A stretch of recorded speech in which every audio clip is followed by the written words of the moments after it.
Telangana government Bathukamma ఫెస్టివల్ని Rio de జెనిరోలో ఏది బ్రెజిల్లో నిర్వహించేటువంటి రియో కార్నివల్ అనే ఒక ఫెస్టివల్ టైపు. సో అందులో ప్రతిరోజు కూడా 20 లక్షల మందికి పైగా 20 లక్షల మందికి పైగా పాల్గొనడం జరుగుతుంది. అంత పెద్ద ఎత్తున ఈసారి బతుకమ్మ ఫెస్టివల్ని సెలబ్రేట్ చేయాలి అని చెప్పేసి తెలంగాణ గవర్నమెంటు బేసిక్గా చెప్పడం జరిగింది.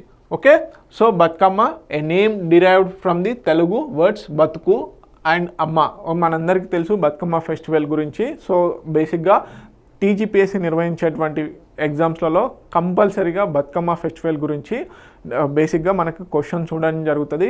ఆ 9 రోజులకు సంబంధించి కూడా ఒక్కో రోజు ఏంటి అనేది కూడా చాలా ఇంపార్టెంట్.